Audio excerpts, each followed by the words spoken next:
자, 반갑습니다. 알파프로 가족 여러분, 정태근 전문가입니다. 9월 29일 첫 번째 방송 시작하도록 하겠습니다. 자, 첫 번째 방송 종목은 LG이노텍입니다. 방송 끝까지 시청을 부탁드리고요. 방송 보시고 난 이후에는 좋아요, 구독 부탁드리도록 하겠습니다. LG이노텍, 일단은 화면 좀 같이 보시면서 말씀드려보도록 할게요. 일단 LG이노텍이 어저께 상당히 좀 큰 급락이 나왔고요. 4일 연속 이제 음봉이 나오고 있는 상황입니다. 여기 보시면은 2.9%, 2.96%, 거의 3%나 마찬가지죠. 그리고 다음날도 5.8%, 그리고 다음날도 4.6%, 그리고 10%. 이 음봉 4단으로 맞으신 주주분들은 상당히 기분 나쁠 겁니다. 짜증나고. 시장이 빠지니까 라고 생각하실 수도 있는데, 일단 LG이노텍 같은 경우 시장도 시장이지만 일단은 종목 자체로도 안 좋은 뉴스가 좀 있다라고 보셔야 될 것 같아요. 무슨 얘기냐면은 다들 보셔서 아실 겁니다. 지금 아이폰 14가 흥행을 안 하는 건 아니지만은 그러니까 생각했던 것보다는 조금 덜 한 것 같아요.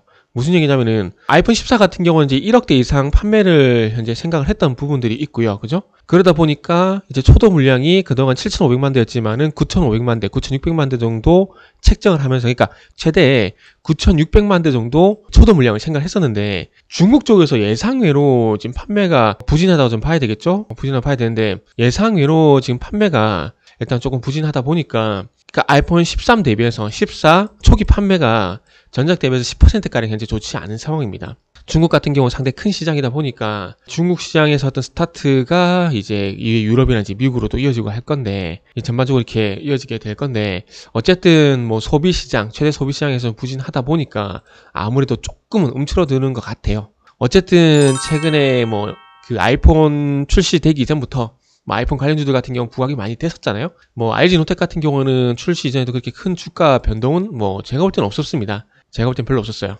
없었고, 개인적으로 방송에서 많이 추천드렸던 덕산 네오룩스, 이런 것들은 주가 반응이 좀 있었거든요. 보시면 아시겠지만 아이폰 수준에서 어제 주가 이렇게 상승이 나오다가 최근에 시장의 어떤 영향도 좀 받고 이 아이폰 부진에 대한 얘기가 나오게 되면서 현재는 좀 좋지 않은 상황입니다. 그래서 어쨌든 지금 아이폰 14 주문량을 추가로 600만 대 늘리고자 했었으나 예상과 달리 수요가 부진하다 보니까 해당 계획을 접어버렸습니다. 그래서 이 소식이 현재 악재라고 좀 보시면 될 것 같아요. 그러나 그러거나 말거나 애플 쪽 같은 경우는 긍정적인 게, 지금 보시면 지금 저가 모델이라 볼 수 있겠죠? 아이폰 기본하고 플러스, 그러니까 일반 모델하고 아이폰 플러스, 이게 소위 말하는 일반 모델이고, 아이폰 14 프로하고 아이폰 14 프로 맥스가 이제 고가 모델인데, 고가 모델 쪽으로는 일단은 괜찮은 것 같아요. 지금 여기도 보시면 고민치, 이 사람은 거의 애플 전문가라 보시면 되는데, 아이폰 14 프로 모델, 그러니까 고가 모델에 대한 어떤 수요가 증가를 하다 보니까 아이폰 14 생산 라인을 아이폰 14 프로 모델 생산 라인으로 전환을 해달라고 요청을 한 상황입니다. 그래서 부품주들은 어쨌거나 저쨌거나 뭐 주가에 악영향은 있지만, 애플 같은 경우는 어쨌든 고가 모델 쪽으로는 그래도 견조하게 팔리고 있는 상황이기 때문에 아이폰 평균 판매 가격이 4분기 사상 처음으로 $900를 돌파할 가능성이 상당히 높다라고 얘기가 나오는 겁니다. 그러면은 애플은 실적은 좋겠죠. 그러나 애플 쳐다봤었던 LG노텍이란지 BH란지 덕산 네오룩스 같은 기업들은 그렇게 좋지 않을 수도 있다라는 겁니다. 그리고 특히나 LG 디스플레이 같은 경우는 안 좋을 수 있겠죠. 왜냐하면 LG 디스플레이는 지금 LTPS 쪽으로만 패널을 공급하고 있는데, LTPS 같은 경우는 저가 모델 쪽만 들어가거든요.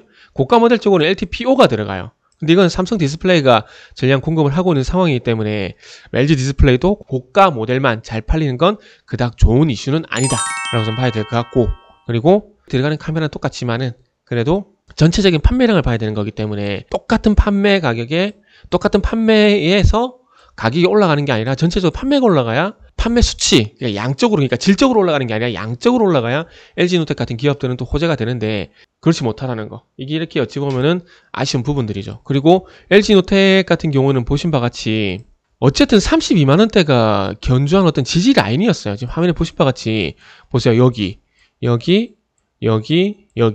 그리고 소위 말하는 이런 패턴이죠. 어떤 패턴이냐면은 역삼각형 패턴. 보통 이런 거 기술적 분석 많이 보셨죠. 이렇게 가다가 어느 순간 지지라인이 이탈하는 패턴. 지지라인을 4번 정도 지켜줬지만, 크게 4번 정도 지켜줬지만은 이번에 이탈을 해봤다는 거. 소위 말하는 시중에 나와 있는 기술적 분석 책에서 이런 거 많이 보셨을 겁니다. 이런 거. 이렇게 해서 많이 보셨을 거예요. 그러면서 이 지지라인을 이탈하게 되는 조금 부정적인 패턴을 공부 많이 하셨을 건데, 참 이게 그대로 나왔네요. 그대로 나왔고, 그렇기 때문에 지금 추가 하락이 좀 염려가 되는 상황인데, 지금 오늘 뉴스 보면 아이폰 우려 과도했나? 뭐 이런 얘기 나오고 있는데, 아이폰 우려가 진짜 정말로 과도했다라면은 저 개인적으로는 적어도 오늘 LG이노텍이 30만원 이상 회복을 시켜야 됩니다. 지금 그게 아닌 것 같아요. 제가 볼 땐 그게 아닌 것 같습니다. 그러다 보니까 LG이노텍을 최근에 매수하신 분들 같은 경우에는 지금도 주가가 많이 빠져서 팔기 어렵다라고 생각이 들 건데, 팔거나 보유하거나, 이거는 어차피 본인들의 판단입니다. 본인들의 판단이고, 지금은 냉정하게 보유를 하던 팔던 차트는 어쨌든 상향 상단 박스권에서 하락으로 전환됐다라는 건 인정할 수밖에 없는 상황이다 라는 말씀을 드리면서 마무리를 하도록 하겠습니다.